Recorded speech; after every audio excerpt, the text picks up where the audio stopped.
Ladies and gents, boys and girls, you know who I am. My name is Tony. I'm your favorite traveler's favorite traveler. And yeah, let's get started. Jaden, hit my drop. No! Alright, gang. So something weird happened to me while I was on my little trip, and I didn't get a chance to tell you guys about it. So what better time than right now? So check this out. I had 2 stamps in my passport for 1 day in 2 different countries. And I didn't realize it, but I was in the Schengen Area. And I was thinking to myself, what the heck is the Schengen Area? So I started to do a little bit of research.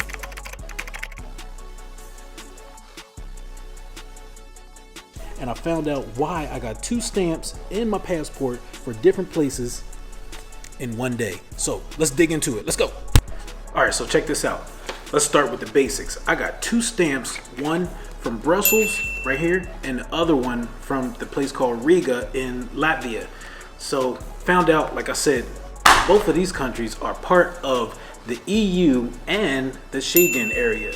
So what the Schengen area is made up of a bunch of states in all of Europe, and basically the purpose of this is to have a Europe without borders. So everybody in Europe can travel without needing visa. All of their citizens can travel like they were essentially in the United States. How, for example, we can travel state to state, don't need a visa or nothing like that, or even we can travel from US to Mexico and we don't need a visa. That's the same general idea that they try to propose in Europe. So you can travel from Italy to France or wherever it may be without needing a visa. That was the purpose of this whole Schengen area idea.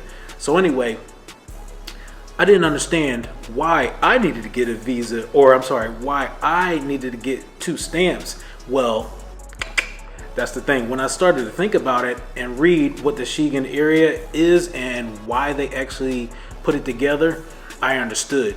So the point was, I was actually leaving Brussels, so they gave me a stamp leaving Brussels, and then they sent me to Latvia.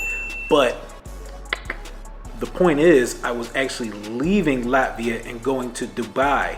So I was leaving Europe totally, and they gave me a stamp in Latvia as well, where normally they just would have gave me 1 stamp in Brussels, and then I would have been good going on to Dubai, because Latvia would have been just a connecting airport. But they gave me a stamp in Latvia because I was leaving the Schengen area, going to a whole nother area of the world, which I thought that was pretty weird.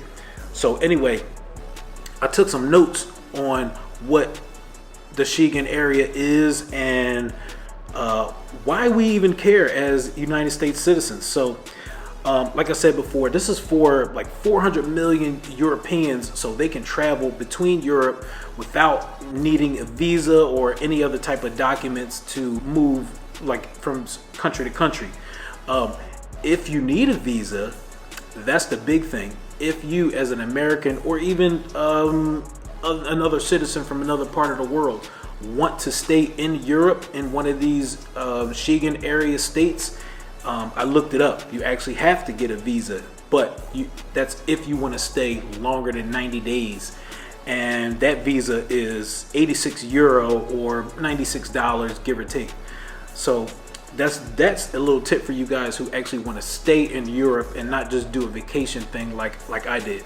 I just did like a deep dive into this, and I actually started to think, so what would happen if I actually got the visa, got it stamped, and then overstayed my stay? You know, it happens. People do it. And I started to dig into it, and I found out that, of course, there are consequences, just like there are consequences to everything. Well, you can get deported. I mean, that's a bad thing in itself. But in this particular thing, if you stay in the Schengen area past your 90-day visa, if you want to stay in Europe that long, they can deport you, they can fine you, and you can get jail time. It's like mandatory jail for a year, which was wild when I started to read that. Just because you wanted to stay in a certain area of the world, they can literally take you to jail? Yes. So guess who won't be staying in Europe for over 90 days? That would be me, and probably you guys too. These are, like I said, this is for only people who want to stay in Europe past 90 days, past your tourism visa, past all of that. Then you need to get into this whole thing here. The most important thing is if you decide to get a visa and want to stay in Europe over 90 days, and you actually go past and extend past your Schengen area time, they can actually ban you from Europe as a whole, which was wild. So I started to dig into all of this and take some notes about what this actually is, because I'm interested in the world as a whole. So the politics as a world as a whole falls under all of that. So just got a little bit of information about this thing. I like to learn. Hopefully you guys like to learn too. This was just a little short one just to inform you guys about something that happened to me that I thought was really, really weird. So yeah, take that information with a grain of salt, guys. Travel safe, and I'll be back with the next one, because I got a few more other things that I'm going to be doing before the end of the year is up. We're going to be taking a trip. What?